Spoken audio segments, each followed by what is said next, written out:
and welcome to another England Athletics Endurance webinar.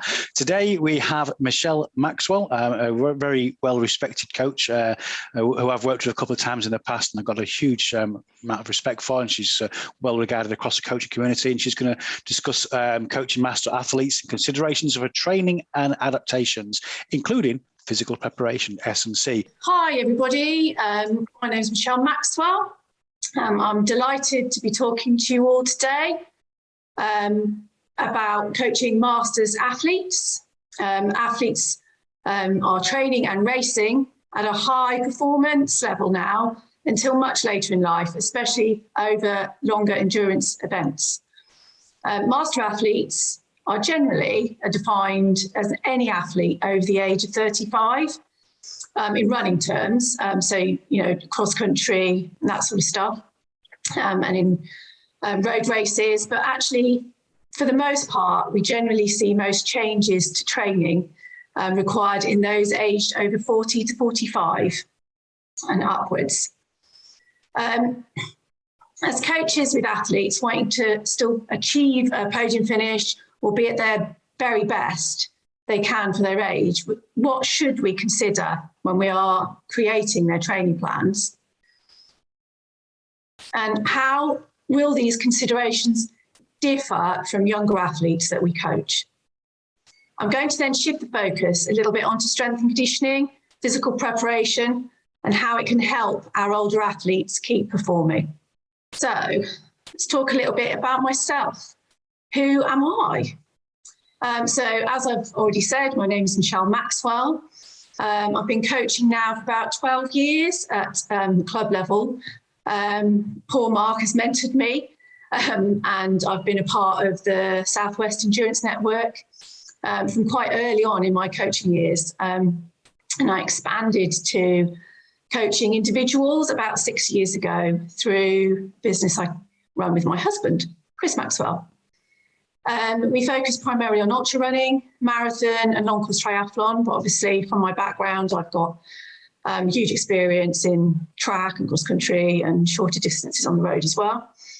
And we have a big emphasis on personalised training plans, nothing off the shelf, and big emphasis on strength and conditioning and sports nutrition. So as well as being as an endurance group coach, I have a BSc and a PhD in molecular biology, which I got at Leeds University and Oxford University. And I bring all of that to my coaching through huge amounts of analysis and research. And I also, a couple of years ago, did a sports nutrition diploma just to add another string to my bow. I've also done all of the strength and conditioning, CPD that the England Athletics offer. So quite early on I suppose, when Mark used to do a lot of the physical prep courses for the South West Endurance Network. I've done all of those and all of the recent courses as well. Mark will tell you I'm totally obsessed with strength and conditioning myself. And if I go to the gym or something, I can't help myself watching people doing squats. It's a bit like, you know, a coach is watching folk running down the street. I'm really obsessed with it. So who am I as a runner? I'm still a competitive runner, despite being in my later 40s. And I've also competed a little bit over triathlon, usually from peer pressure from my kids and friends and athletes who my husband coaches. And since becoming a veteran myself, I train very much like a triathlete, although I compete as a runner for the most part, which will bring me on nicely to what I'm here to talk about. I'm quite a small person, so it'll be interesting for you to hear that I can squat and deadlift my husband's body weight. Something else we can chat about. And although I've never been an elite runner, I describe myself as a good club, county, regional runner, and I have run since I was 11. Mostly, you know, that classic route, track, cross country, road, and I very much now prefer running on the trails. Mostly, I think, because it's less hurtful on the legs and that sort of thing. I used to swim to county level as a teenager, and I played hockey at county school level as well. I have podiumed at most UK ultras I've run, and I've won quite a few. So Jurassic Quarter, Beacons Ultra. I've won the North Downs, the Centurion North Downs Way and the South Downs Way 50 ultras. That's 50 miles. And some of these were in my late 40s, so last year. And I've placed second at both of my 100-mile ultras. So that's a work in progress. Never quite nailed the 100-mile yet. And I have, in the past, in my 20s, started on elite starts at the Great South Run and the Great North Run. And I've had several championship or fast starts at the London Marathon, Manchester, Paris, and Brighton marathons. And all my road marathons are sub 3:15 and some are sub 3. I've run as an elite ultra runner at Lakeland 50, and I was in Darren's actually Masters England squad at Chester Marathon a few years ago as well. So I don't just run on the easy trails, I have run in the Alps. So I've done the UTMB, CCC, 100K as well. So tackled a few mountain races. Again, that's something that's a bit of a challenge still for me. And I'd say I've been massively influenced by people I've been coached by myself. So obviously not just, from being mentored by Mark, but also by coaches who coached me. So as a teenager, I was a member of Torbay Athletics Club and ran on the track and cross country for them. I was coached by Pete Atkinson at Leeds City, Harry Wilson at Oxford University, and then the very famous Alex and Rosemary Stanton at Bedford County Athletics Club. I'm currently self-coached, but I do have a voice of reason in my husband and a coach himself, triathlon coach and running coach. And this currently works for me, but I'm always open to help from other people as well. So I'm going to talk a little bit about my personal life as well. I have 3 kids, twin boys and a daughter who all now run, cycle and swim faster than me, which is a bit scary. And my husband is a little bit Ironman obsessed, so that keeps us very busy. And he's a damn good coach himself. So, and from a personal level, through our business, I have a great crew of athletes who I coach, some obviously younger athletes, but I also coach some really quite good master athletes. They're, over the marathon, so I've got some sub 3 masters athletes and obviously younger athletes, right up to your 100-mile ultras and tough mountain ultras. Now these guys are, obviously I've got some podium winners, but I've also got, and I actually really almost prefer coaching the mid-packers and those who are scraping the cutoff, because for them it's, it's not just about winning. It's the goals are slightly different. To them, it is like winning, but actually coaching, your mid-packers and those who are literally scraping the cutoffs is incredibly rewarding. Apart from obviously the business coaching, you'll also find me coaching the Chippenham Harriers. I've coached Chippenham Harriers for 12 years now. So, and I just love coaching my Tuesday group. It's that raw coaching that you get, just coaching a group through a session and the kind of banter in the chat. That's what coaching's about as well. So, and as you can probably tell from my presentation and the gym in the background, I'm also a big fan of purple.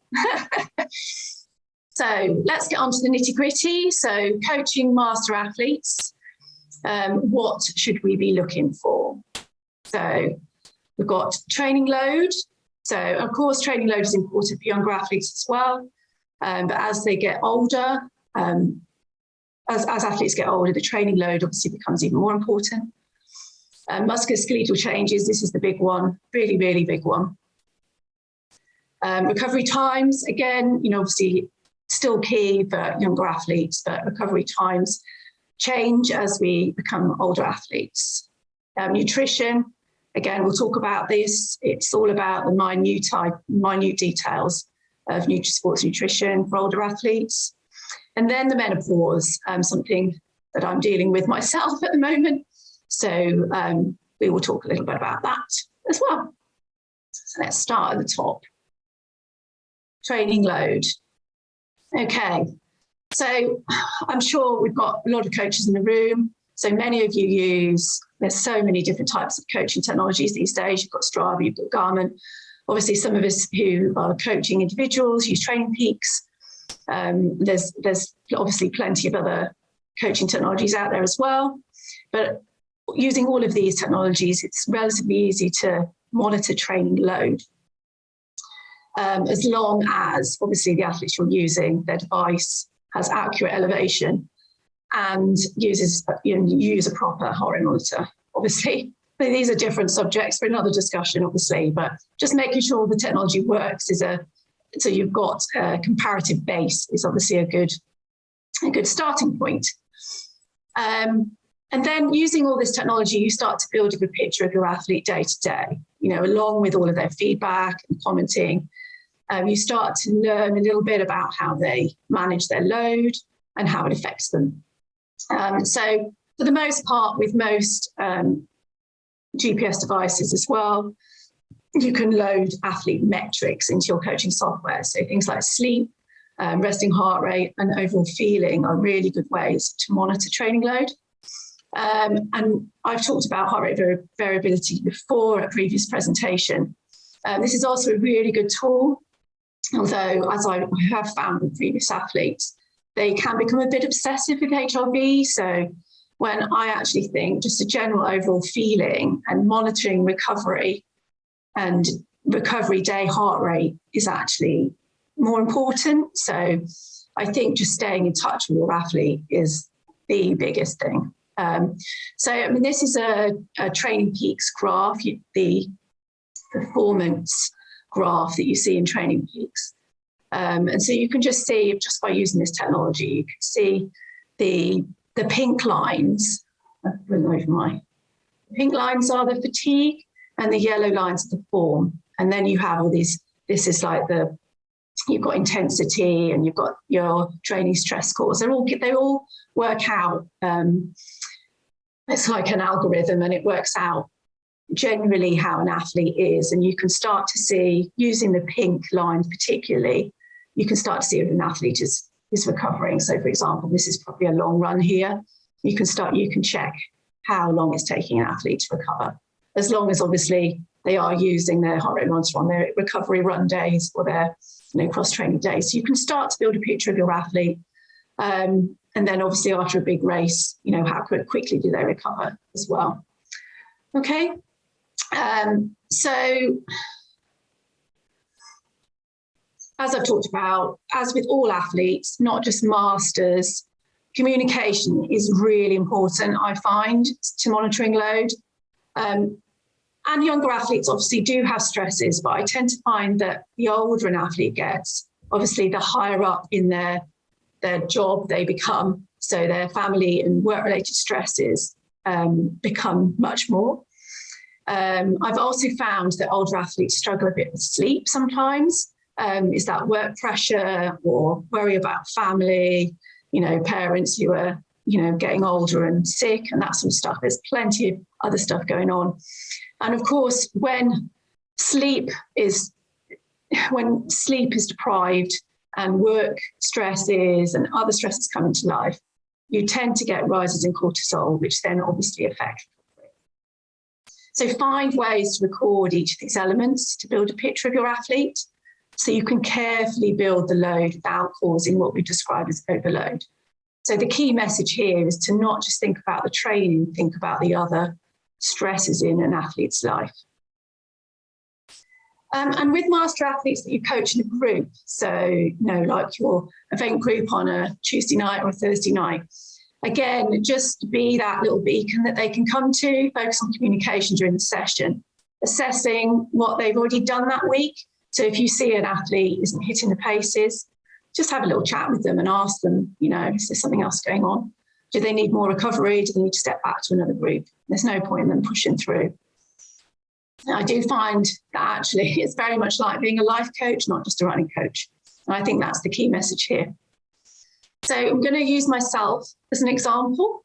In my younger days, I would quite happily knock out 80, 90 mile weeks. But now I can't, I clearly can't do that anymore. So, they're probably in higher weeks, average 60 or 70 now. If I go above that, then, that's my training load goes up.